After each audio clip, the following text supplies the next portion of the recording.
I mean, bro, I think we was getting pressure all night. Like, you go watch that all 22, and you look how precise number 4 looked tonight. Just getting through his throws, getting to his receivers, the timing. I think he played a better game than we played defense. So, shout out to Dak. And I told him, I said, you go watch that film, and you lucky. If he wasn't on your shit, it would have been a long day. It would have been a real long day for you. But he played a hell of a game, and I give him kudos. Let me say this, bro. And I know people gonna run with what I'm about to say, but like people see football. Some people see football the same way, but you gonna hear it here, bro. Dak Prescott gave the Cowboys a chance. Now the Cowboys defense was still the Cowboys defense, right? They made some good plays. They, made plays when they had to make plays. But the Cowboys, like if you're looking at, we didn't expect the Green Bay Packers defense to play like how they played, first of all. Second of all, we didn't expect for the Dallas Cowboys offense. They played over what they were projected to play. We knew that they were good. We knew that, they can put up points. But they played overly from what, what was expected, especially Dak. Like I expected Dak to fold in some of those moments, especially at the end of the game. And he came through. You feel what I'm saying? So you got to get credit when credit is due. Dak played a great game. He had a high completion percentage. He threw for a lot of yards. He threw for 3-4 touchdowns. He didn't turn the ball over, which you was kind of expecting, like towards the end. Like, when is he going to turn his ball over? He never turned the ball over. Like, if it wasn't for Dak Prescott, Green Bay would have blew them niggas out.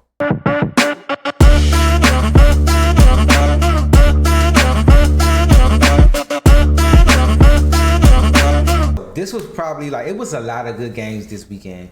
But this got to be like the best game. They saved the best for last. I'm not even going to lie. Like, I would take my Chiefs blowing somebody out any day of the week, but let somebody else have a tight game. Let somebody else have the close nip tuck type of game. You feel what I'm saying? Like, bro, I wasn't expecting this type of game. I was expecting for Green Bay to air it out. I knew he was going to throw for almost 300 yards this game, Jordan Love. I didn't expect for Dak to really do that. Or I thought that the only way for Dallas to win games, and I've been saying this for the past 3 to 4 weeks, is for if Dak wins them the game. Dak has to match whatever quarterback he's going up against that week. Their defense is not going to stop nobody. Now, the surprise factor was because we all thought Green Bay had a top 5 defense. Not so much from what we just seen. Like, anytime, maybe it's a one-off. You know what I'm saying? It was meant to be a shootout, and that's how the football gods had it to be. But looking back at that game, it's kind of like, damn, they was kind of lighting their ass up. And I'm talking about Green Bay. But that's funny. Let's break it down. Game, right? Look, so I just don't know for the life of me what on the defense what they be doing. Okay, the Dallas defense, they were bad early, then they kind of found their footing, and then they got good, and then it went back bad, and then it was so up and down. And you can say, you would think that, okay, whatever team Micah Parsons is on, you would think that team has the edge.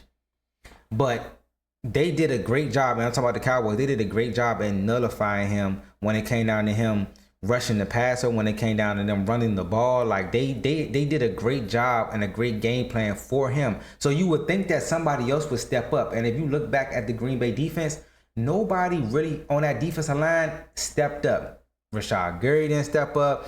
Any other defensive lineman that you would have thought would have had a great game, because you would have thought that all the attention would have been on Micah, nobody else showed up. Now, people are going to definitely say, Micah really didn't do nothing until that OT, and when he caught him from behind and grabbed his feet. I'm talking about Dak.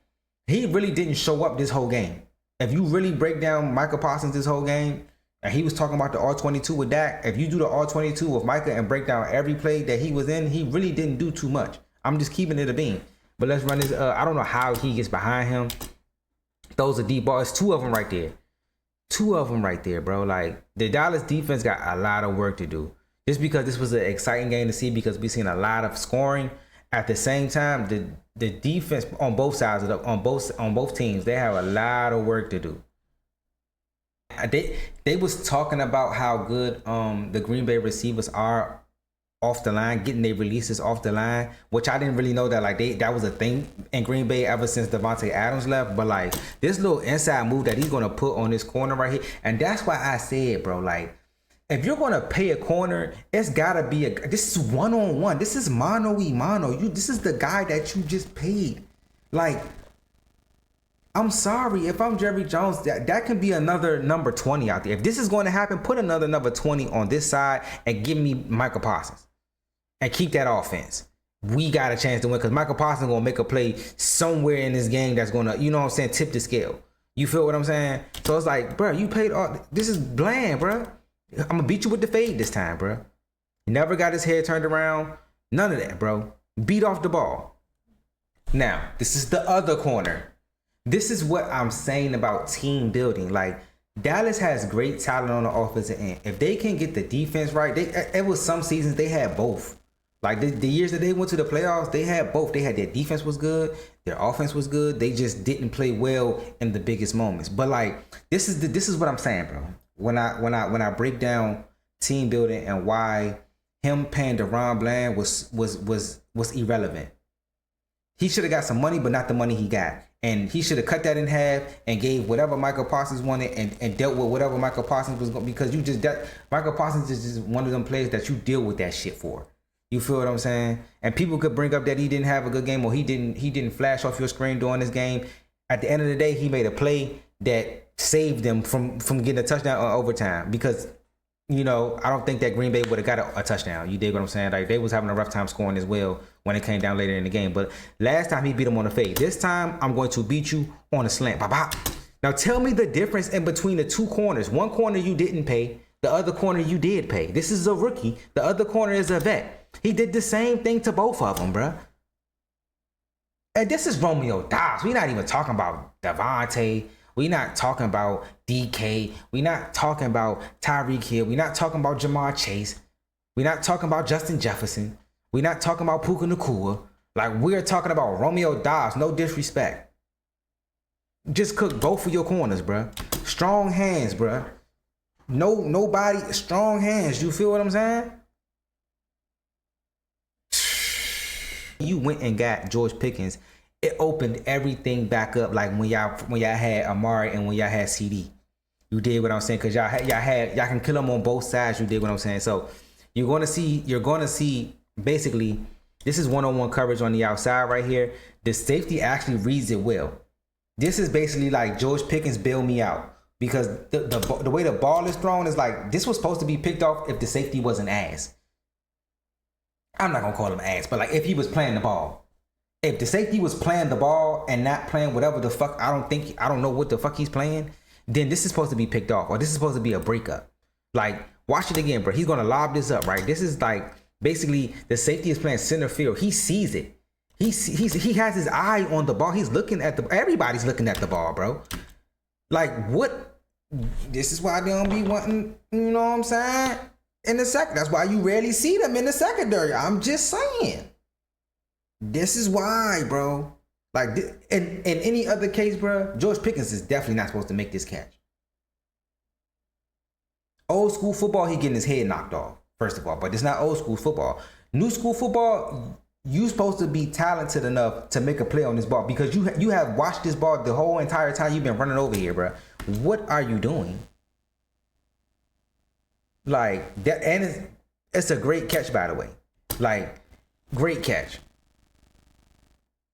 That's crazy, bro. Like, he knew to like just fall and hopefully my feet touch. You feel what I'm saying? Like, that was crazy, bro. George Pickens got some of the most amazing catches in NFL history, bro. Me, I think this was George Pickens' best game of his career. Even all the years in Pittsburgh, this was his best game of his, because you could, like, he felt so dependable this game. Like I was while I was watching, I was waiting for him to like have that moment, like where he kirk off or he do something stupid or he crash out and cause the Cowboys a big penalty and a crucial point in the game. You feel what I'm saying? It was just like, that's what I was waiting for. You feel me? So I was like, for me not to see that and for him to really, really like show what he can do, you know what I'm saying? Fake the post corner and run back to the post, basically put him on his back shoulder and make this check. Like, come on, bro. He's a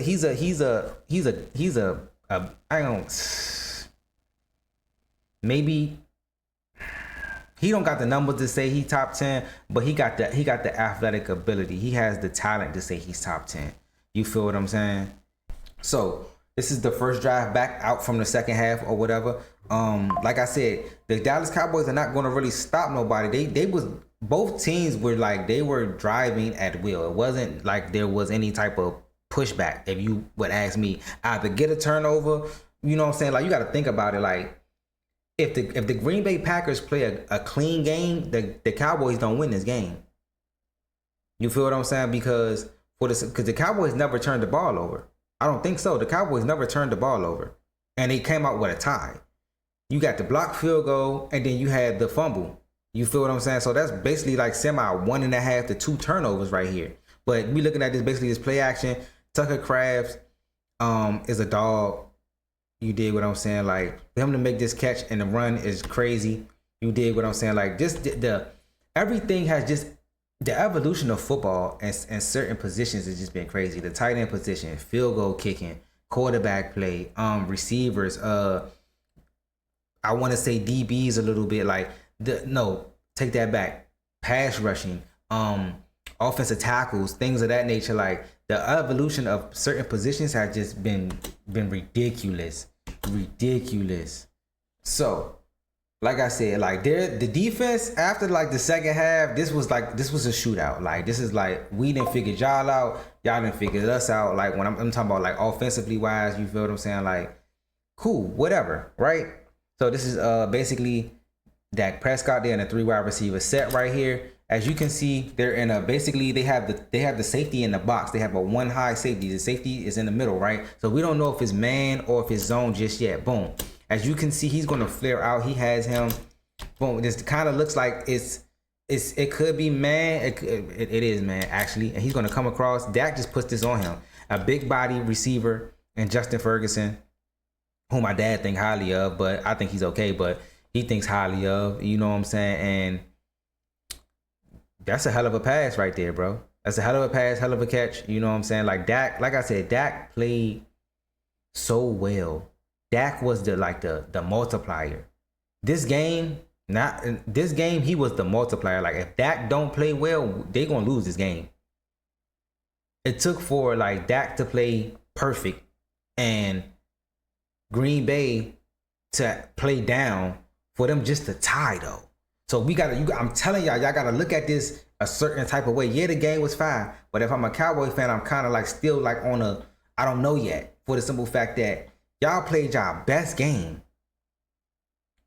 and Green Bay played down. Y'all at home, they away, and y'all tie. I don't know. Got Green Bay back in the red zone. I'm not showing no third down. We showing all red zone plays on this game for the simple fact that that's what this game was about. Like, we're not kicking any field goals. Like, whoever kicks field goals, whoever turns this ball over, gonna lose this game. That's how it felt like watching this game. Like, it was just like, damn, bro. I love watching games like this because it's like you see high IQ quarterback play. You see like you just any little thing could cost you the game, bro. And this shit is just crazy, man. You're gonna get this ball to Jacobs right here, and it's just like, bro, I'm telling you, man. First of all, Trayvon Diggs didn't want no smoke. That's not a corner that won a tackle. Like, and I'm not nitpicking at Trayvon Diggs because I feel like every week there's a clip of Trayvon Diggs doing something that people not gonna like on film. That's the God honest truth. Like, he ain't want no smoke. I know you don't get paid. What Willie Beeman say on any given Sunday? Got me out here tackling 250-pound running backs, messing up my shoulder. I know you ain't want no smoke, but boy, god damn, you gotta at least make an attempt. Trayvon Diggs, you gotta at least make an attempt, my boy. This is crazy work on film. This is crazy work. And as you can see, Dallas is right back in the red zone again. Like, this is one of the games, like, man, this could go down in Sunday Night Football history. If we would have had a winner, maybe not. Let's leave it at a tie because we rarely get ties. So I think that it makes it cool that it's a tie. You know what I'm saying? When it come down like the history wise of it and shit like that. But like, even like I will give Brian Schottenheimer his flowers too. Like he called a great game. He called a great, even this play right here, like, you know what I'm saying? Any other time, like, they would have overthought it. But no, let's run Wildcat. Let's get our big guys out there and let's just run it straight at them, bro. Let's run it straight at them. Mano. The Cowboys offensive line stood up tall. Like they held up very well. Like this was good work. We're back in the red zone again. Like, yo, what was this game? When I mean good bump. Like, nigga, back to back. I punch, you punch. I punch, you punch. Gut shot. You dig? Like this? Oh my God, bro. This game was just like that. I needed this in my life. Come on, man. And Romeo Doubs, like, who would have thought that Romeo Doubs would have 3 touchdown catches in this game, bro? 3 of them? 3 of them, bro. Like, just cooked every, like... And look at the cushion that he gets. Look at the cushion that he gets. So this should give the corner enough time to break on whatever he do. So if he's gonna, he just gave him a nice little fake stutter step out and does a post route. This is a simple post route, bro. He's cooked. I don't know who number 20 is, but y'all gonna have to get him up out of there, bro. I don't know why y'all moving Trayvon around and all that. Trayvon need to be on one side, Bland on the other side, even though they getting cooked as well. But like, bro, this secondary is finito. Like, if Dak don't play how he plays, they're not going to win. Cowboy fan, you not mad, but you're not happy neither. If you're a Green Bay fan, you kind of like, all right, whatever. Like, it's still more. We're more hopeful for the season. But like, if you're Dallas, it's kind of like, man, we played our best game and we tied.